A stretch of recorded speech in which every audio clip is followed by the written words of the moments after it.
Welcome again this lecture of hydraulic engineering. तो आज हम लोग देखेंगे जंप का एनर्जी डिसिपेटर के रूप में कैसे इस्तेमाल होता है और जंप की लोकेशन क्या होती है। Okay, jump as an energy dissipator.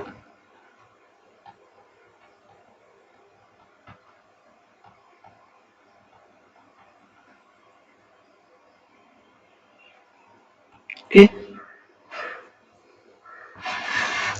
तो जो हाइड्रोलिक जंप होता है इसमें बहुत हाई एनर्जी लॉस होता है। ठीक है, तो इसके कारण क्या है, बहुत इसको वर्ल्ड वाइड बहुत ही ज्यादा अडॉप्ट किया जाता है एनर्जी डिसिपेशन सिस्टम में। ओके, कहाँ पे, तो हाइड्रोलिक स्ट्रक्चर के डाउन स्ट्रीम साइड में। ठीक है, ये होता क्या है कि किसी भी हाइड्रोलिक स्ट्रक्चर से जब वाटर रिलीज होता है तो वाटर में क्या होता है, बहुत ज्यादा एनर्जी होती है। ओके, बहुत ज्यादा एनर्जी होती है, तो उस एनर्जी के कारण वो डाउन स्ट्रीम में बहुत ज्यादा, अगर उसको हम कंट्रोल ना करें वैसे ही छोड़ दें तो क्या होगा, बहुत ज्यादा डैमेज करेगा। ओके, जनरली जो हम देखते हैं सडनली अगर कहीं से वाटर रिलीज हो गया तो क्या होता है, वो आसपास की चीजें बहा ले जाता है अपने साथ। ओके, या हम ये ही देखते हैं, अगर नॉर्मल रिवर के केस में बात करें, सडनली अगर बहुत ज्यादा पानी आ गया, ठीक है, एक जैसे हमने ये देखा था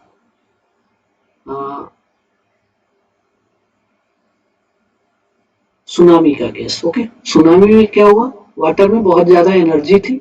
ओके, तो उस एनर्जी के कारण क्या हुआ, बहुत ही ज्यादा तबाही हुई। ओके, तो सिमिलरली डैम के बाद, डैम वगैरह जो जो भी हाइड्रोलिक स्ट्रक्चर है, डैम हो, बराज हो, वियर हो, तो वहां से जब वाटर रिलीज किया जाता है तो उसमें भी बहुत ज्यादा एनर्जी होती है, not as much as tsunami, but उसमें भी इतनी एनर्जी होती है कि वो डाउनस्ट्रीम साइड में जो छोटे छोटे कुछ भी इंस्टॉलेशन है उसको वो खराब कर सकता है, या फिर डाउनस्ट्रीम साइड में जो हमने बेड प्रोटेक्शन प्रोवाइड किया है, ठीक है, उसको वो नष्ट कर सकता है। हम लोग देखते हैं ना, पिचिंग किया होता है, ठीक है, रिवर वगैरह के साइड में कहीं कहीं पे।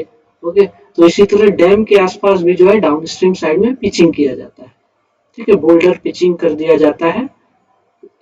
ठीक है, तो इसका पर्पज होता है कि वाटर जो है वहां पे स्कावर कुछ ना करे, ना बेड को स्कावर करे, ना साइड से कोई स्कॉरिंग हो। ओके, तो इसलिए क्या होता है कि वाटर की एनर्जी कम करनी जरूरी होती है। ओके, तो वाटर की एनर्जी कम करने में हाइड्रोलिक जंप एक बहुत ही बढ़िया उपाय है। तो इस ये क्या करता है कि वाटर के जो हाई एनर्जी है उसको स्टीलिंग बेसिन में कम कर देता है। ठीक है, एंड देन वहां से उसको डाउन स्ट्रीम में रिलीज जब किया जाता है तो उसके पास सफिशिएंट एनर्जी नहीं होती कि वो डाउन स्ट्रीम में कुछ नुकसान पहुंचा सके, वो वाटर कुछ नुकसान पहुंचा सके। ओके, तो ये जो स्टीलिंग बेसिन होता है, स्टीलिंग बेसिन की जब हम बात कर रहे हैं, ओके, जनरली ये क्या होता है, सपोज ये कोई डैम स्ट्रक्चर है। ओके, तो जब डैम से वाटर रिलीज होगा, इस डैम का बेड है, अगर ऐसे ही रिलीज होगा, हम लोग देखते हैं ना वाटर इस तरह रिलीज किया जाता है, डैम के गेट्स ओपन जो होते हैं। ओके, तो क्या होगा कि बहुत ज्यादा एनर्जी है तो ये इस तरफ यहाँ पे बेड पे नुकसान पहुंचा सकता है, वाटर ऐसे गिरेगा तो यहाँ पे पहले टॉप लेयर्स को हल्का हल्का स्कावर करेगा, और हो सकता है एनर्जी और ज्यादा हुआ तो वो धीरे धीरे स्कावर करके इस बेड को नुकसान कर देगा, और नीचे जो सॉइल है उसको भी स्कावर करने लगेगा। ठीक है, तो इसके लिए क्या किया जाता है कि स्टीलिंग बेसिन बनाया जाता है। स्टीलिंग बेसिन मतलब स्टील, स्टीलिंग बेसिन। ओके, ये क्या करता है, वाटर को स्टील करता है। ओके, पहले स्थिर कर देता है। तो स्थिर करने के लिए क्या किया जाता है कि छोटे छोटे, बहुत ही छोटे छोटे इस तरह के स्ट्रक्चर्स बनाए जाते हैं डाउन स्ट्रीम साइड में।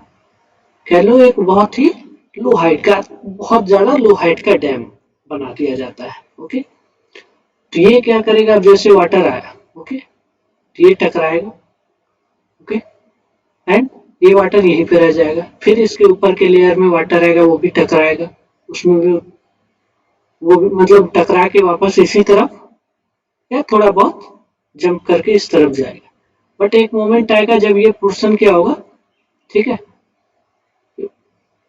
एक लेवल तक, फिक्स लेवल तक भरा रहेगा, और उसके बाद जो भी वाटर इस पे आएगा वो क्या होगा, यहाँ से जाएगा, टकराएगा और फिर जंप करके आगे बढ़ेगा। ओके,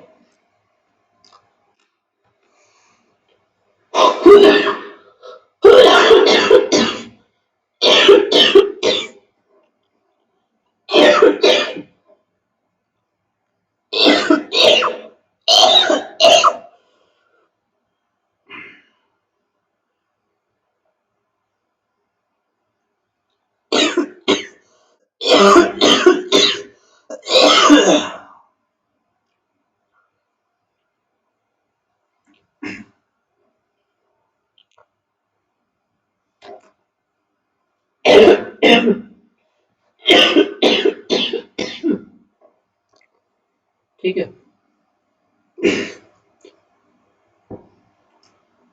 तो ये क्या होता है, बहुत ज्यादा शॉर्ट लेंथ का रखा जाता है, ये बहुत ज्यादा लंबा नहीं होता, ठीक है, बहुत ज्यादा लंबा नहीं होता, थोड़ा शॉर्ट लेंथ का ही रखा जाता है, ताकि वाटर को सफिशिएंट जो है टाइम मिल जाए यहाँ पे जंप क्रिएट करने के लिए हमें, ठीक है, इस पोर्शन में जंप क्रिएट करने के लिए सफिशिएंट टाइम मिल जाए। तो इसको शॉर्ट रखने का एक रीजन है कि इकोनॉमिकली वो क्या होता है, फिर फायदेमंद हो जाता है, खर्च कम हुआ, और जंप उसके बाद यहाँ से जब हम जंप क्रिएट कर देंगे तो जंप में ऐसे ही अगर हमने स्ट्रॉन्ग जंप क्रिएट करवा लिया, ओके, तो क्या होगा, ऑटोमेटिक मोर देन 70% एनर्जी ऐसे ही लॉस हो जाएगा, एंड फिर वो रिलीज होगा आगे, ठीक है। तो जो किसी, ये जरूरी नहीं है कि इसी टाइप का हो, ठीक है, इसी टाइप का रहेगा, ये जरूरी नहीं है, ओके, हो सकता है वहां डिप्रेशन भी किया जाए, ठीक, थोड़ा डिप्रेस्ड कर दिया जाए फ्लोर को, इस फ्लोर को जो है ना थोड़ा डिप्रेस्ड कर दिया जाए, ताकि थोड़ा और वाटर जैकेट यहाँ फॉर्मेशन हो सके, ओके। तो जो किसी स्टीलिंग, कोई भी स्टीलिंग बेसिन होता है, ठीक है, किसी हाइड्रोलिक स्ट्रक्चर के लिए हम लोग जब डिजाइन करते हैं तो उसमें कई सारे पैरामीटर्स को हम लोग कंसिडर करते हैं, उस लोकेशन को ध्यान में रखें, ओके, कि डैम कहाँ है, इसको हम लोग ध्यान में रखते ही डिजाइन करते हैं, अदर देन जो भी मैकेनिक्स है फ्लो का, उसको तो ध्यान में रखते ही, बट जो लोकेशन है उसको भी हम लोग ध्यान में रख के डिजाइन करते हैं, ठीक है। तो यूनाइटेड स्टेट्स के ब्यूरो ऑफ रिक्लेमेशन ने, ठीक है, एक सीरीज टाइप डिजाइंस, ठीक है, डेवलप किया था, जिसमें से एक डिजाइन में ड्रॉ कर रहा हूँ, नेक्स्ट सीट पे हम लोग करते हैं इसको। ये कुछ ऐसा होता है कि यहाँ से जैसे, ठीक है, डैम के तरफ से फ्लो आ रहा है, ओके, ये हमारा हॉरिजॉन्टल बेड है,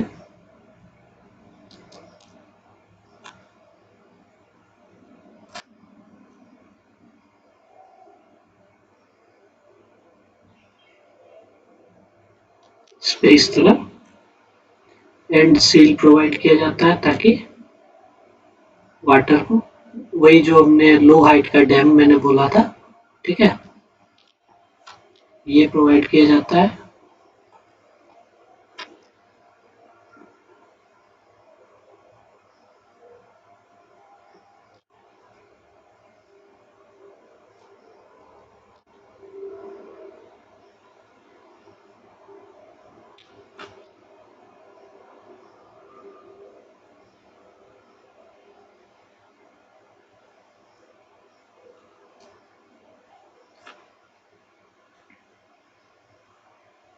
तो ये कंक्रीट का होता है पूरा, अगर हम लोग कहें।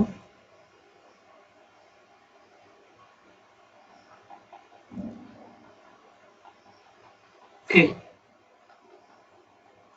देन जब डैम से पानी इस तरह नीचे आ रहा होता है तो क्या होता है कि हम यहाँ पे इस तरह बिल्कुल जहाँ पे ये फ्लोर को टच करेगा उस जगह हम लोग सूट ब्लॉक्स प्रोवाइड करते हैं। ठीक है, तो सूट ब्लॉक्स एक्चुअली करता क्या है कि जैसे फ्लो आया, ठीक है, उसको नैरो चैनल्स में बांट देता है। उसको क्या करता है, नैरो चैनल्स में बांट देता है कि इस तरह का होता है।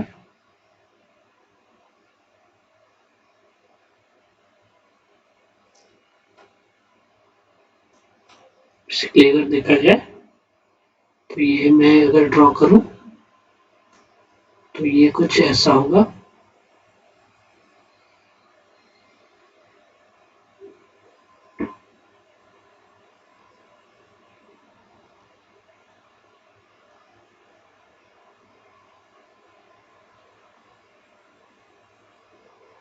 इस तरह का होता है। ठीक है,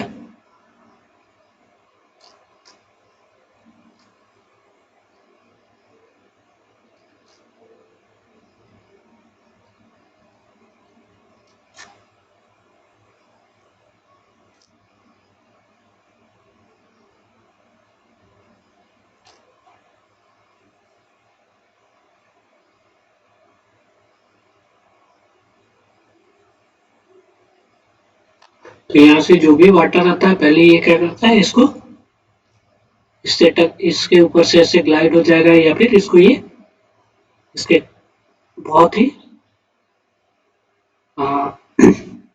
कम विद्युत की पैसेज होती है, इस पैसेज से गुजरता है। ठीक है, तो इससे टकराने से ऐसे ही इस तरह से वाटर की एनर्जी थोड़ी सी बहुत ही माइनर सी कम होती है। ओके, ये सपोज कुछ एंगल पे ही रहेगा, डैम से आ रहा है तो। ओके, देन यहाँ से जब ये आगे बढ़ता है तो फिर बेफल पायर्स प्रोवाइड कर दिए जाते हैं। ठीक है, बेफल पायर्स जो होते हैं वो क्या होते हैं, कुछ इस तरह होते हैं।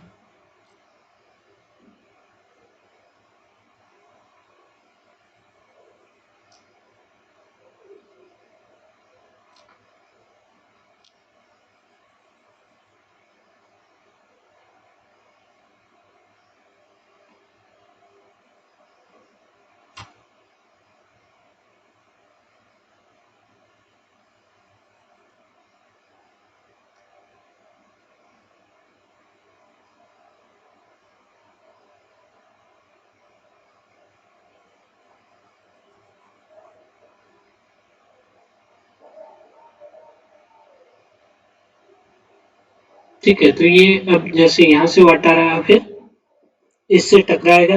ओके, एंड देन फिर और एनर्जी कम होगा, फिर इस तरफ से जाएगा एंड इस एंड सील से फिर जंप कर जाएगा। ओके, इसको स्लोप्ड रखा जाता है ताकि ये वाटर जो है इस पे ऐसे इस तरह जंप कर जाए।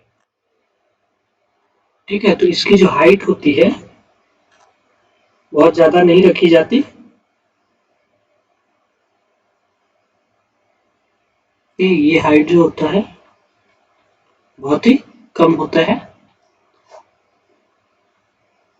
तो इस तरह यहाँ से यहाँ जो लेंथ होती है ये हमारे इस स्ट्रक्चर की लेंथ, मतलब हमारे इस एनर्जी डिसिपेटर स्टीलिंग बेसिन की इस तरह यहाँ से यहाँ जो लेंथ होती है ये हमारे इस स्ट्रक्चर की लेंथ, मतलब हमारे इस एनर्जी डिसिपेटर स्टीलिंग बेसिन की लेंथ कही जाती है। ओके,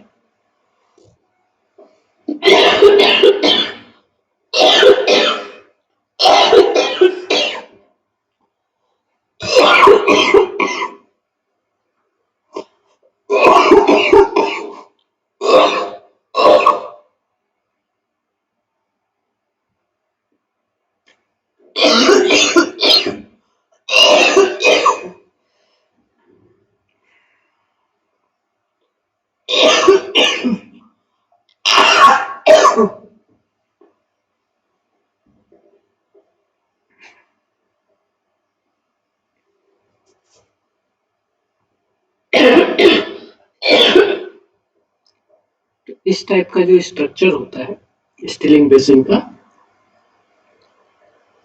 ये जो है फ्रॉड नंबर अगर 4.5 से ज़्यादा है तो उसके लिए रिकमेंड किया जाता है। और साथ ही कंडीशन एक और है कि वेलोसिटी जो है वो 18 मीटर पर सेकेंड से कम होनी चाहिए। तो उस केस में ए टाइप 3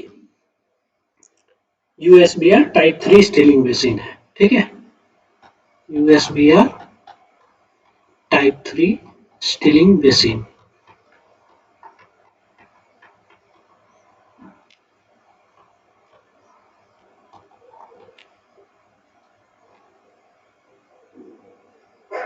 इसका मैं एक डिटेल्ड जो डायग्राम है वो शेयर करूंगा मैं, ओके, गूगल क्लासरूम में। तो ये स्टीयरिंग बेसिन जो है, ठीक है,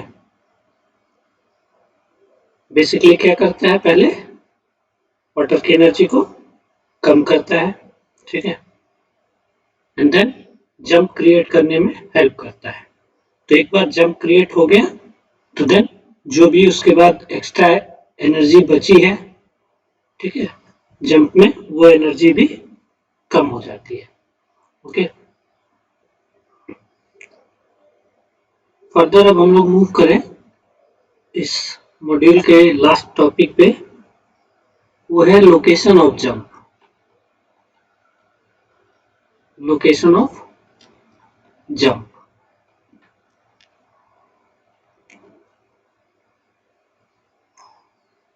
तो ये हाइड्रोलिक जंप जो होता है, ठीक है, कब फॉर्म होता है, जबकि जो मोमेंटम इक्वेशन है, ठीक है, वो सुपर क्रिटिकल और सब क्रिटिकल पार्ट्स जो है स्ट्रीम फ्लो के, उनके बीच सेटिस्फाइड हो। ओके,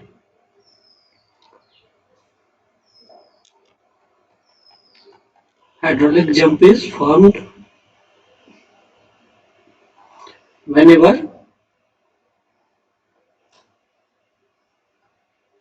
the मोमेंटम इक्वेशन जो हमने सबसे पहले लेक्चर में सबसे पहला देखा था, ठीक है, इक्वेशन वही। Okay, momentum equation is satisfied between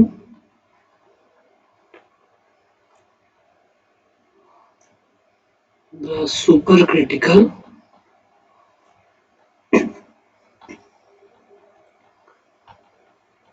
and subcritical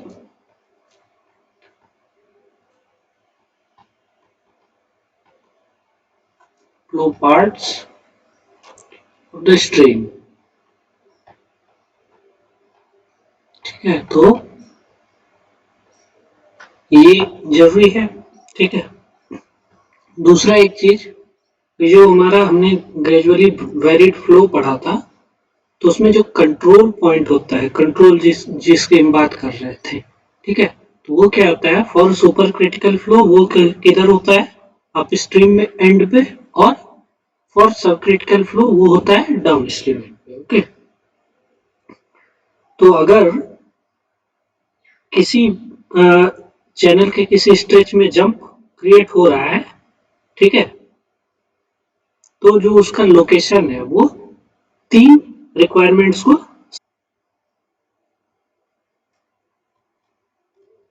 location of hydraulic jump has to satisfy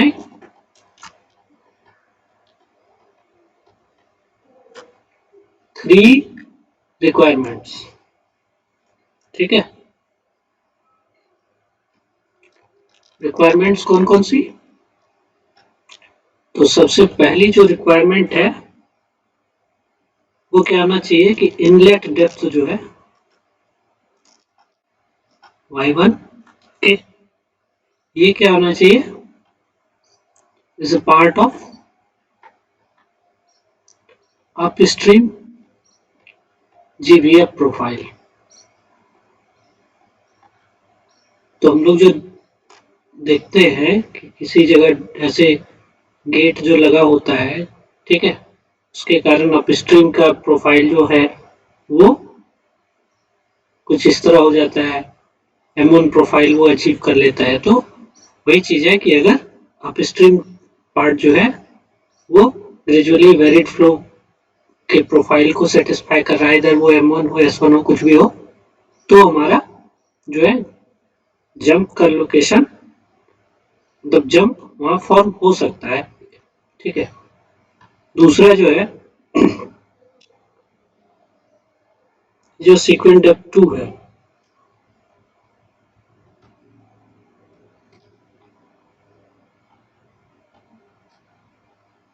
Y2, ठीक है, ये क्या होना चाहिए, डाउनस्ट्रीम GVF का पार्ट होना चाहिए।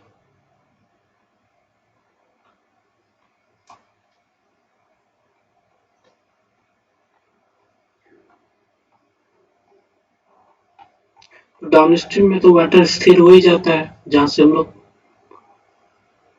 कंसीडर करते हैं हाइड्रोलिक जंप के लेंथ के को, वो पोर्शन क्या होता है, स्थिर होता है प्रोफाइल। ओके, ये क्या होना चाहिए, GVF प्रोफाइल होना चाहिए। ठीक है, देन तीसरा जो है वो है कि जो ये Y1 और Y2 है, ठीक है, ये दोनों ही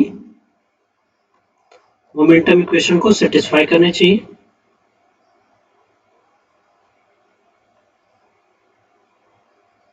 शुड सेटिस्फाई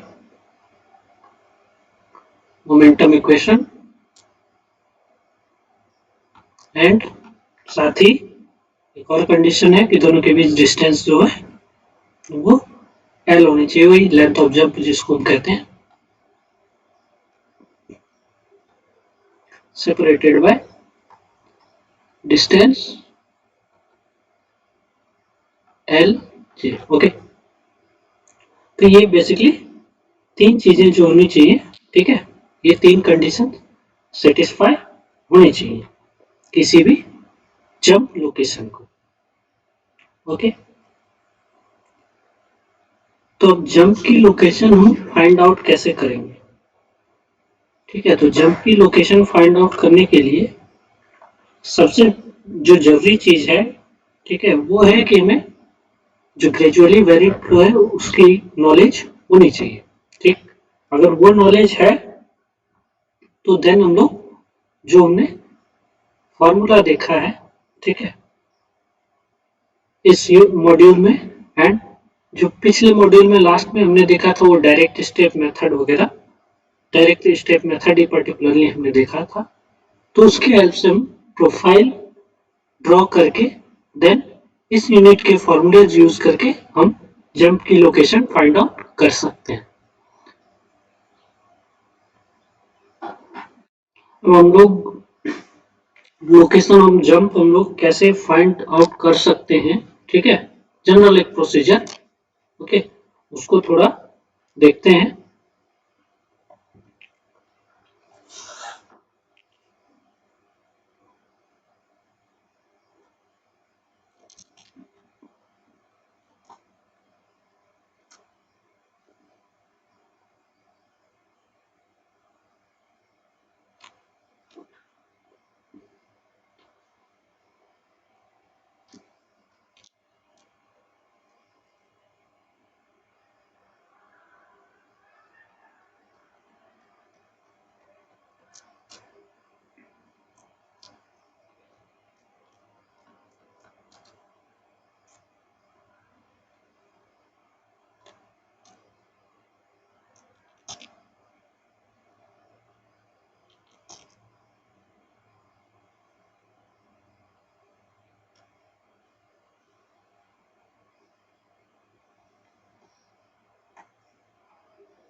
तो जैसे ये जंप फॉर्मेशन हो रहा है, ओके, तो इसमें हमें क्या करना होता है कि सपोज ये जैसे हमारा क्या हो जाएगा, सीक्वेंट डेप्थ y1 और इस तरफ ये सीक्वेंट डेप्थ y2। ओके, ये लेंथ ऑफ जंप एंड ये पॉइंट जो होता है ये क्या होता है हमारा मैना कॉन्ट्रैक्टर या कंट्रोल पॉइंट भी कह दें। यहाँ पे ये कंट्रोल पॉइंट होता है, ठीक है। तो इसमें करना क्या होता है कि सबसे पहले जो क्वेश्चन का रिक्वायरमेंट होता है वो लोकेशन ऑफ जंप मांगा जाता है कि आप लोकेशन ऑफ जंप बताइए। तो लोकेशन ऑफ जंप जो हम लोग बताते हैं वो बताते हैं यहाँ से, इस कंट्रोल पॉइंट से, कि यहाँ से ये दूरी x है। ओके, तो इस x को फाइंड आउट करने के लिए, ठीक है, जो हमें फाइंड आउट करना होता है कि हमें दोनों रिलेशंस पता है y1 और y2 के बीच। ओके, y1 y2 के बीच हमें रिलेशन पता है, साथ ही इसका फिर फ्रॉड नंबर के साथ रिलेशन वो भी हमें पता है। तो ये क्या होता है, ऑलरेडी हमें रिलेशंस जो है इनके बीच पता होता है, ठीक है। फर्दर हमने नॉर्मल डेप्थ के लिए पिछले मॉड्यूल में इसके लिए भी रिलेशन हमने देख रखा है। ओके, तो हमारे पास क्या होता है, जनरली गिवन बेड स्लोप दिया होता है, बेड स्लोप इतना है। ओके, गिवन हो सकता है कि गिवन बेड स्लोप इतना है, चैनल की रफनेस इतनी है। ओके, इस तरह से गिवन होगा। देन कितना डिस्चार्ज किसी पर्टिकुलर टाइम में हो रहा है ये भी गिवन होगा। ओके, क्यू भी गिवन होगा। इसके बाद क्या होता है कि जो हमारा कंट्रोल पॉइंट है डेप्थ वहां की दे रखी होगी, ये जो कंट्रोल पॉइंट है। ओके, ये कंट्रोल पॉइंट, इसके बारे में भी कुछ इंफॉर्मेशन गिवन होगा। ओके, तो जो ये जो y2 होगा ये चीज, ठीक है, ये क्या होता है, इस तरफ का जब हम y2 किसको कहते हैं, जब ये इस तरफ जो प्रोफाइल है वो बिल्कुल नॉर्मल हो चुका है। ओके, उसको हम लोग y2 कहते हैं। तो ये चीज हमें फाइंड आउट कर लेनी होती है, जब ये गिवन डेटा है उसकी हेल्प से हम लोग SNQ वगैरह गिवन है तो उससे हम लोग y0 फाइंड आउट कर लेंगे। y0 मतलब y2 मिल गया हमें, तो y2 मिल गया तो y2 के हेल्प से हम लोग क्या कर सकते हैं, फ्रॉड नंबर, यहाँ पे जितना फ्रॉड नंबर होगा वो फाइंड आउट कर सकते हैं। ओके, तो यहाँ पे जब हमें फ्रॉड नंबर मिल गया तो उस फ्रॉड नंबर का इस्तेमाल करके हम लोग क्या कर सकते हैं कि जो सेक्शन 1 है, ठीक है, वहां तक जब हमारे पास ये फ्रॉड नंबर, इस 2 पॉइंट का फ्रॉड नंबर अवेलेबल हो जाएगा, F2 हमारे पास कैलकुलेट हम कर लेंगे, क्योंकि हमारे पास y2 है, Q गिवन है, तो हम लोग F2 इजीली फाइंड आउट कर सकते हैं। तो जब हम F2 फाइंड आउट कर सकते हैं तो सर्टेनली हम लोग y1 और y2 के बीच रिलेशन जानते हैं। हमने y2 बाय y1 का देखा था, तो y1 बाय y2 का क्या हो जाएगा फिर उस केस में, half -1 plus √1 plus F2 square, 8 F2 square, ये हो जाएगा। तो इसका इस्तेमाल करके हम लोग क्या कर सकते हैं, y1 फाइंड आउट कर सकते हैं। ओके, नाउ हमारे पास ये y1 मिल गया जब हमें, ठीक है, ये y1 जब हमें मिल गया, ओके, तो हम लोग यहां से फिर कंप्यूटेशन करते हैं डायरेक्ट स्टेप मेथड से। ओके, और इस पॉइंट से इस पॉइंट तक, ठीक है, हम लोग फाइंड आउट कर लेते हैं कि यहां से यहां के बीच जो दूरी है वो कितनी है, ये x कितनी है। ठीक है, इसके इस्तेमाल इसमें हम लोग क्या करते हैं, डायरेक्ट स्टेप मेथड यूज कर लेते हैं।